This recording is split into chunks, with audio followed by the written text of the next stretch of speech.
Alors, bonjour à tous et à toutes, soyez la bienvenue à cette vidéo. Alors, dans cette vidéo, je vais vous présenter un langage du nom du LaTeX. Voilà.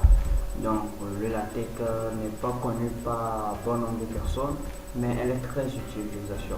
Donc, nous allons essayer de l'introduire aujourd'hui. C'est ma première vidéo dans ce langage. Donc, je vais nous expliquer comment ça marche et qu'est-ce que nous pouvons faire ou bien qu'est-ce que ce langage peut nous apporter.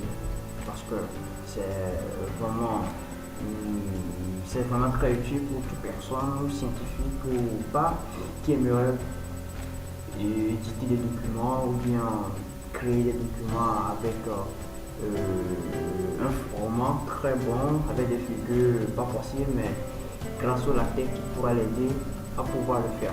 Donc, je vous souhaite la bienvenue à cette vidéo et nous allons commencer. Donc, au programme, nous allons parler, comme je l'ai dit, de l'évolution du langage latex. Nous allons parler des arguments optionnels. Donc, je vais parler des arguments optionnels, comme je l'ai dit, c'est un langage de création de documents. Donc, les arguments optionnels, c'est encore la taille des polices, etc. Donc, les accents en latex, donc accent gras, etc. Et utilisation des packages. Donc, je vais vous expliquer ce que c'est qu'un package. Vous allez comprendre, c'est vraiment difficile. Donc, sans plus tarder, nous allons commencer. Alors, je vous rappelle que, comme je l'avais dit dans la vidéo précédente, pour pouvoir débuter en latex, vous avez besoin de l'éditeur de test et des calculateurs. Voilà. Qu'est-ce qu'une éditeur de test? Une éditeur de test, c'est au fait un logiciel qui vous permet d'entrer vos codes sources. Comme je l'ai dit, le latex c'est un langage. Bon, c'est sous forme de la programmation. Vous entrez vos codes et puis ça vous convient. Donc, nous avons les codes grâce à une unité de test nommée le Test Studio. Donc, le voilà, le Test Studio. Nous entrons nos tests, nous utilisons le test grâce au Test Studio. Et après que nous le compilons avec un autre logiciel nommé le Multech. Donc, comme je l'avais dit dans la vidéo précédente, il est important d'avoir ces deux logiciels en même temps. Donc, de télécharger le Multech, excusez-moi, de télécharger le Test Studio d'abord, et après de télécharger le logiciel Multech qui nous permettra de compiler vos documents. Voilà, donc j'espère que vous avez tous ces logiciels et que nous pourrons commencer. Alors, donc, si on entre dans le Test Studio, Studio. Voilà, donc voici l'interface du Test Studio. Ce qui est bon dans le Test Studio est que le Test Studio, vous pouvez entrer vos codes juste dans cette interface et puis vous pouvez le compiler directement en PDF. Donc, sur cette interface. Donc, c'est ça. Donc, le Test Studio est en fait relié en même temps avec un compilateur. Voilà. En fait, les gens ne comprennent pas ce que c'est que réellement le Test Studio. Le Test Studio, en fait, le langage latex n'est pas comme le Word. Avec Word, nous voyons ce que nous faisons. Ça, c'est une différence au niveau du latex. Au niveau du latex, c'est un peu différent. Qu'est-ce qui se passe au niveau du latex? Au niveau du latex, nous entrons le code. En fait, nous ne voyons pas ce que nous faisons directement, si je peux le dire. Nous entrons le code et après nous voyons ce que nous avons fait, ou bien nous voyons ce qui nous sort après avoir édité nos codes, ce qui nous sort par le compilateur. Voilà, donc les codes sont très importants. Au contraire du Word où nous avons tous les boutons, l'affichage, la couleur, la taille de police, le type de police, etc. Ici nous n'avons pas. Voilà, ici nous n'avons pas, mais nous avons d'autres méthodes pour pouvoir le faire. Et je vais vous montrer comment est-ce que ça se passe. Alors, pour pouvoir débuter avec le Test Studio, il y a d'abord des codes qu'on a, comme je l'ai dit, c'est un langage, ok? Et c'est comme la programmation. Alors, donc nous allons entrer dans outils ou latex et nous allons commencer. Donc nous allons d'abord déclarer notre type de document. Voilà, nous allons déclarer notre type de document. Donc c'est le premier code que nous allons entrer. Donc nous cliquons sur cela. Donc latex, document classe. Tout d'abord, nous allons aller dans un nouveau document. Voilà. Latex document classe. Voilà.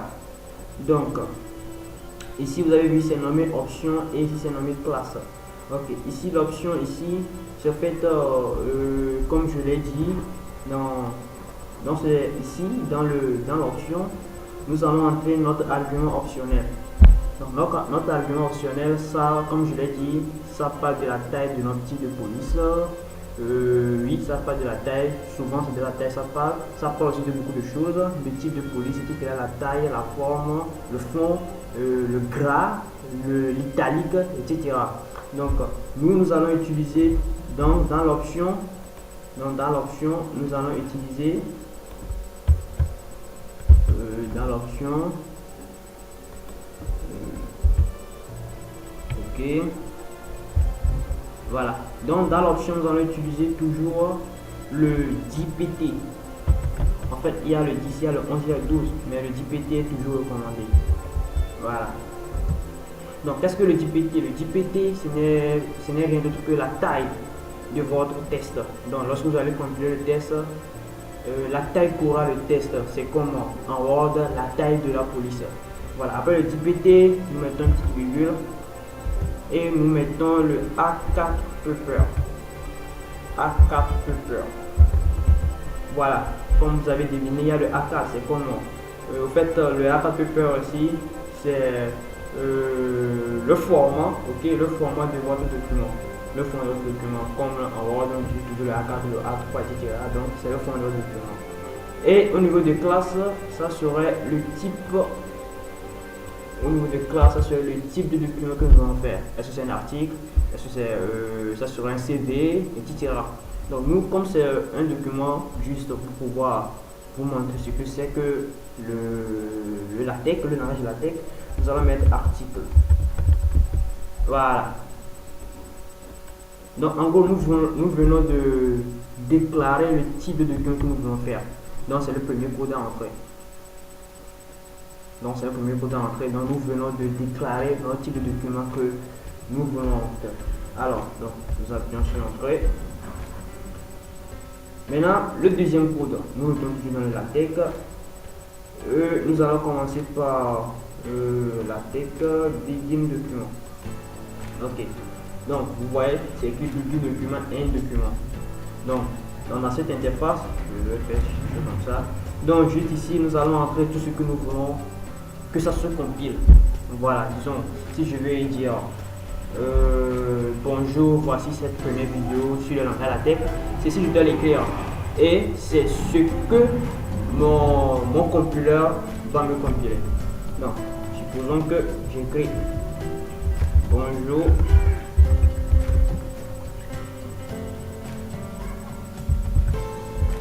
Voilà. Donc, nous allons faire un exemple, vous allez voir. Donc, maintenant, nous allons essayer de... voilà. Nous allons essayer de compiler ça, vous allez voir ce qui va se passer. Ok. Voilà. Vous voyez. Donc, vous voyez, c'est ce que nous venons de compiler. Ok. C'est ce que nous venons de compiler. Voilà. Donc, en gros, c'est ce que nous avons écrit, c'est ça qui s'est compilé ici. Comme je vous le disais, on ne voit pas directement ce que nous faisons.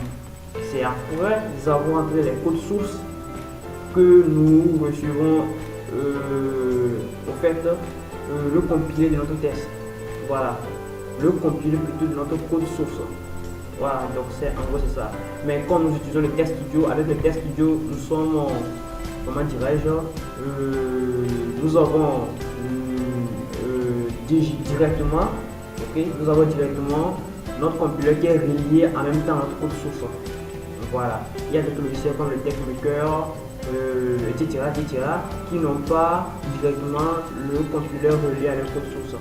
Donc ça fait que nous ne pouvons pas voir directement ce que nous faisons, mais nous sommes obligés de retourner dans le MikTeX que je vous avais déjà parlé au début, qui permet de compiler nos codes sources.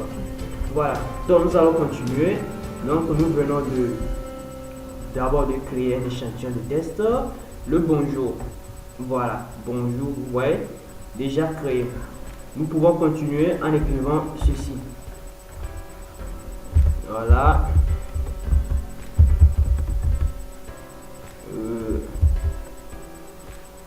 Excusez-moi.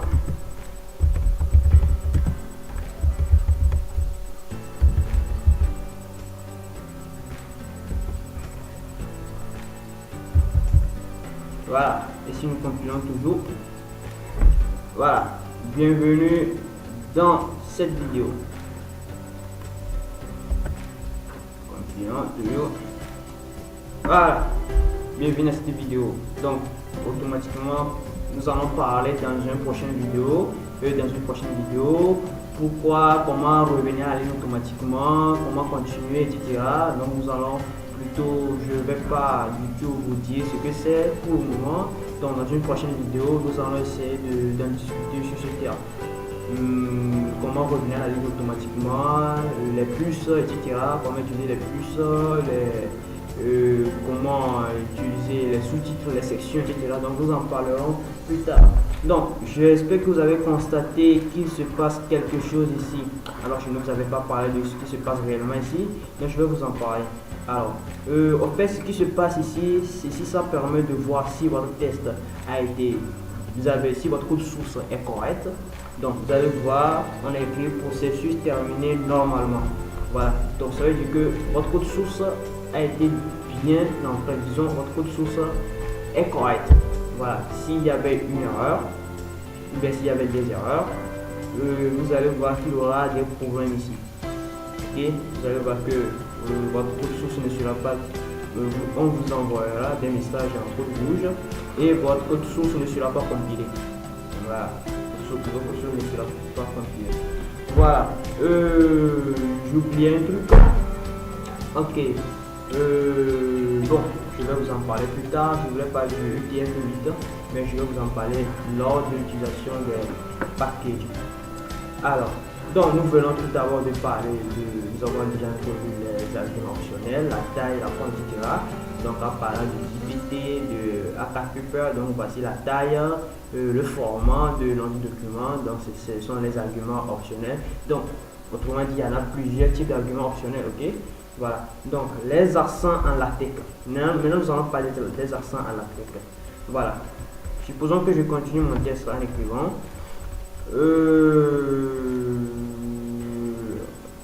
Ok, hélas.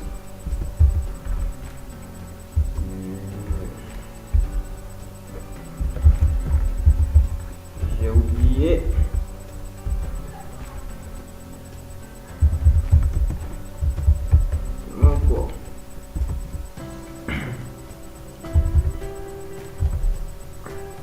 Alors, donc voici mon test que je viens d'écrire. Hélas, j'ai oublié mon cours. Donc, il y a déjà E avec un accent. Et on a déjà le apostrophe, etc. Donc, nous allons essayer de le compiler pour voir ce que ça peut donner. Vous allez constater ensemble avec moi. Voilà. Donc, c'est écrit hélas, j'ai oublié mon cours. Voilà.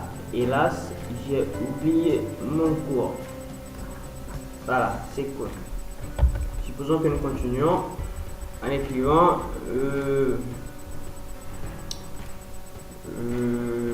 ok, le Sénégal est un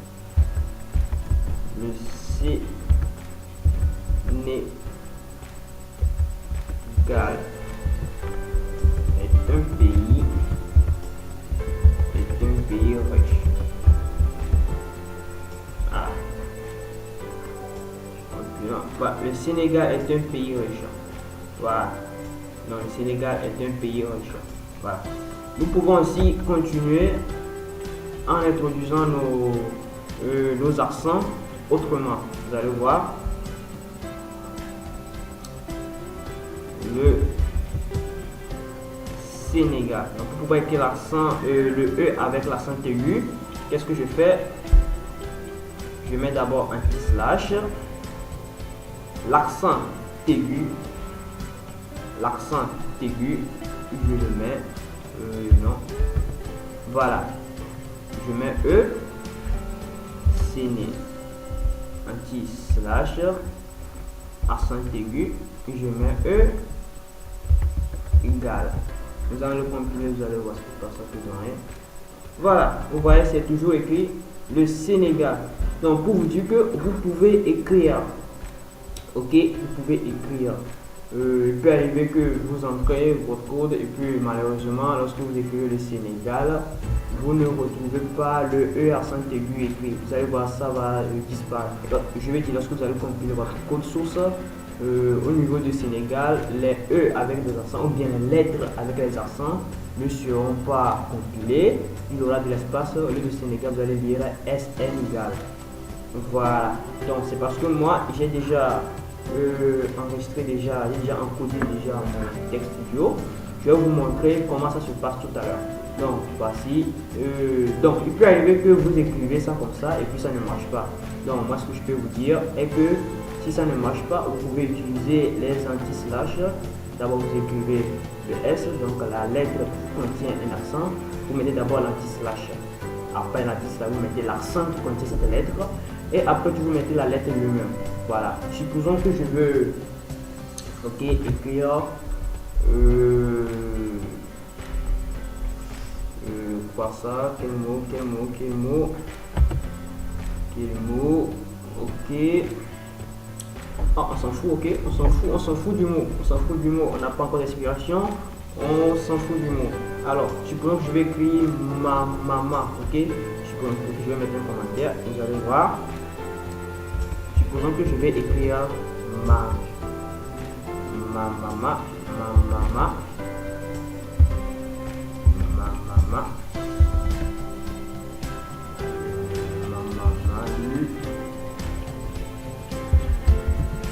Voilà.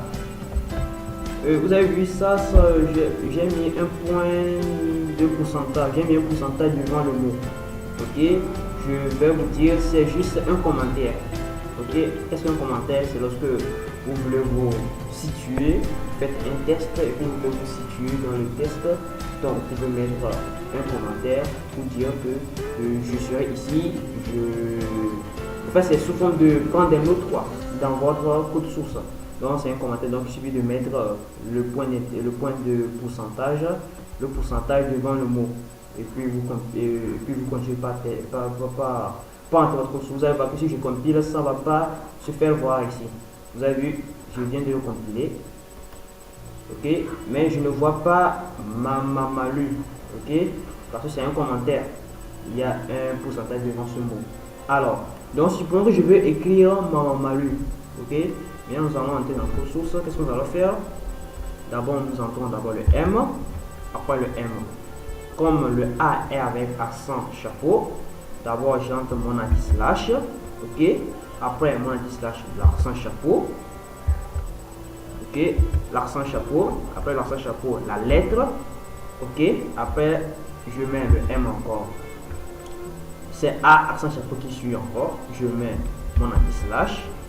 L'accent chapeau encore, ma lettre, non, l'accent chapeau, voilà, c'est mamamalu. Donc je continue par faire la même chose, ok, voilà, après tout c'est le L, anti-slash U. Non, c'est d'abord l'accent chapeau. Et U. Voilà. Donc nous allons essayer de compiler ça, vous allez voir. Voilà. Vous voyez, je viens de écrire mamamalu. Voilà, mamamalu. Donc aussi c'est une méthode pour pouvoir, comment dirais-je, en fait pour pouvoir écrire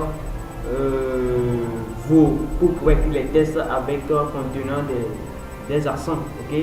Mais souvent cette méthode est vulnérable, ok, puisque imaginons si vous avez un test contenant plusieurs accents, ok, est-ce que vous allez faire toujours ce même baratin? Donc vous voyez que c'est vraiment fatigant et pénible. Alors j'ai une solution pour vous.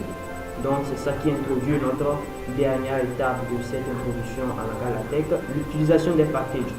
Ok, alors l'utilisation des packages. Donc les packages sont toujours introduits avant le begin. Ok, les packages sont toujours introduits avant le begin. Alors, donc pour ce premier package, je vais vous introduire le package permettant d'écrire nos tests sans pouvoir mettre nos tests avec les accents, sans pouvoir mettre tous ces anti-slash ou bien sans pouvoir souffrir autant. Alors, donc nous entrons dans la tech, ok, et use package. En fait, c'est en anglais, ok. Use package. Donc ici, toujours en crochet, c'est toujours les arguments optionnels qui se trouvent là-bas. Ok, toujours les arguments optionnels. Et ici, le package, c'est le nom du package. Ok, c'est le nom du package. Ok, alors, donc nous allons mettre ici.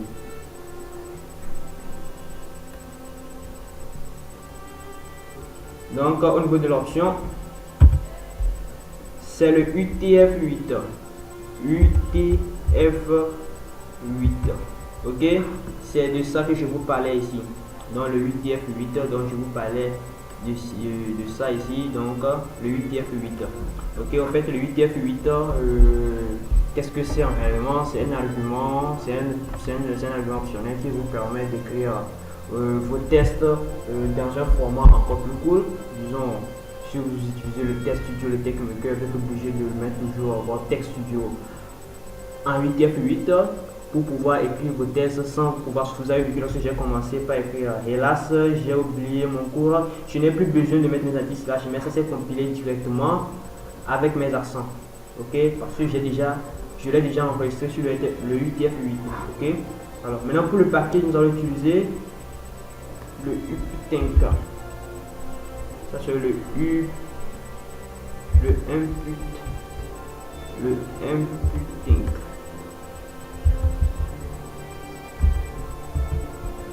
Voilà. Ok, voilà. Donc quand vous entrez cela en même temps, vous pouvez écrire facilement votre document. Ok, supposons que je recommence là avec mon Mamamalu. Donc c'est le Mamamalu.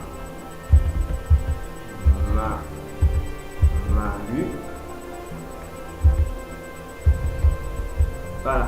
Donc je vais le compiler. On va voir ce que ça peut donner. Voilà. Vous avez vu, ici, ça n'a rien donné. Vous avez vu, on m'a fait monter un pouce rouge.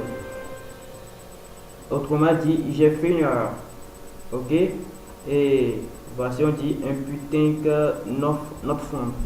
Ok, ça veut dire que j'ai fait une erreur. Donc je l'ai fait exprès pour vous montrer que vous pouvez faire un test, entrer le code source et puis vous allez avoir des erreurs. Donc pas de panique, il suffit juste de remonter en haut dans votre code source et puis vérifier ce que vous avez fait.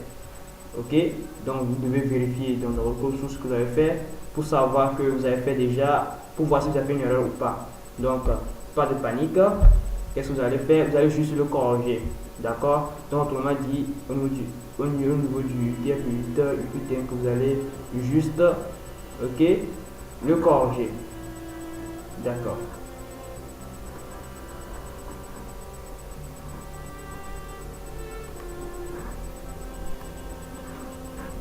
Ok, donc nous allons le corriger. D'accord? Nous allons le corriger. Donc autrement dit, au niveau de mon inputink, je l'ai mis au lieu de N, je l'ai mis le M. Ok, donc je vais juste le corriger. Donc je mets le N. Alors, continuons le voir. Voilà. Qu'est-ce qu'il ne veut pas?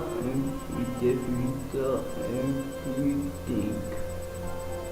Ok, nous allons le voir juste.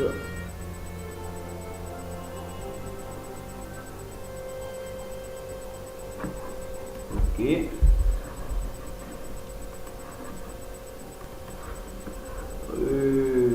Quelle erreur j'ai encore fait? Ah voilà. C'est le inputink. J'ai mis le inputink.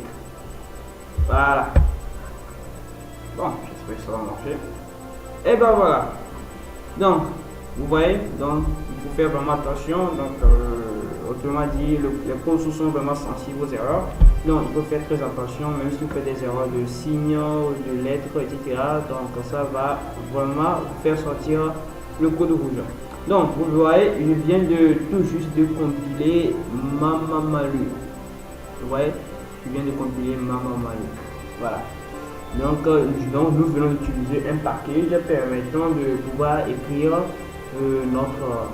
notre test contenant nos accents sans pouvoir autant souffrir en mettant chaque fois les anti-slash, etc. Ok, alors, donc je vais essayer de continuer pour vous montrer quelque chose. Ok, nous allons utiliser un package de différence qui a les mêmes fonctions que le input mais qui sera un peu différent avec le input. Vous allez constater cela. Alors, je vais utiliser use package, donc la tech use package. Non. Voilà. Donc c'est le T1. Pas de panique, je vais bientôt vous expliquer ce que je fais. Ok. Package, je mets le fronting. Le fronting. Oh là là. Quand je l'ai mis en majuscule. Ok. Le fronting. Ah, et voilà. Super. Ah. Bon, je vais le mettre, je vais le considérer d'abord comme un commentaire, vous allez voir. Bon, je vais écrire un test, ok, et vous allez après tout essayer de voir la différence, ok, d'accord. Le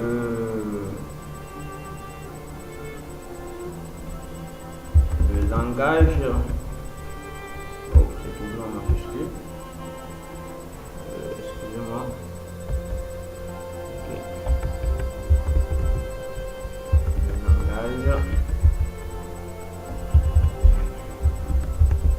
Le langage, la tech,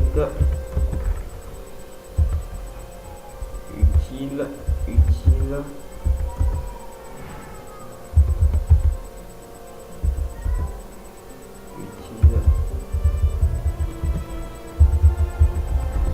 pour les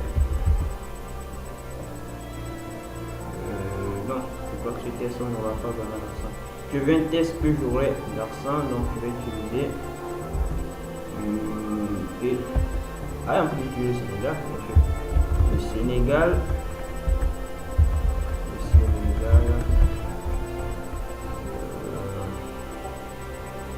le Sénégal, pays.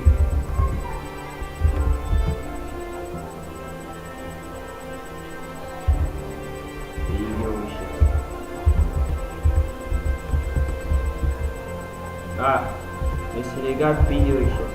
Donc, vous allez voir ce qui va se passer. Je vais essayer de...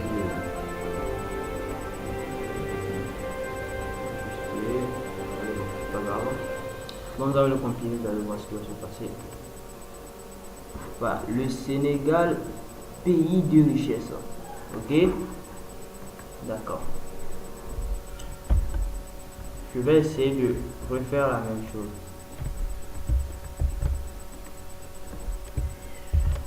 Voilà, mais je vais enlever mon truc là. Vous allez constater ce que vous allez constater. Vous allez constater ce que j'ai envie de vous montrer.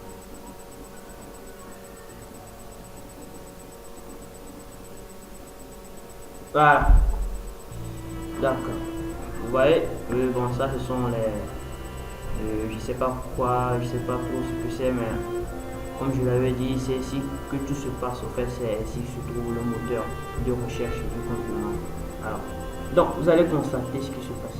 Vous allez voir, si vous constatez comme moi, au niveau de la première phrase, le Sénégal, pays de richesse, vous allez voir que les accents ne sont pas du tout très bien ajustés que la deuxième phrase, le Sénégal, pays des richesses.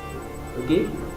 La première phrase, vous allez voir les accents sont un peu longs, mais à la deuxième phrase, les accents sont bien ajustés. Donc, au fait, ce package, la différence entre ce package et celle-ci, c'est que celle-ci vous permet de pouvoir écrire vos tests avec les accents sans pouvoir vous les embellir. Ok? Mais le use package T1 Frontech vous permet d'écrire vos tests avec les accents, mais en vous automatiquement embellissant, excusez-moi, votre code source. Ok, donc lorsque vous compilez votre test, votre test sera très joli. Alors sans chapeau ou quoi, vos accents seront très bien ajustés sur leurs lettres et votre test sera vraiment joli. Alors, donc en gros c'est tout pour cette vidéo. Je vous dis à la prochaine pour une nouvelle vidéo. Alors donc à la prochaine nous allons discuter sur, nous allons parler ensemble sur un domaine encore plus classe et cool que j'ai moi-même qualifié. Au fait c'est le overleaf. Je vais essayer de dire. Donc c'est le overleaf.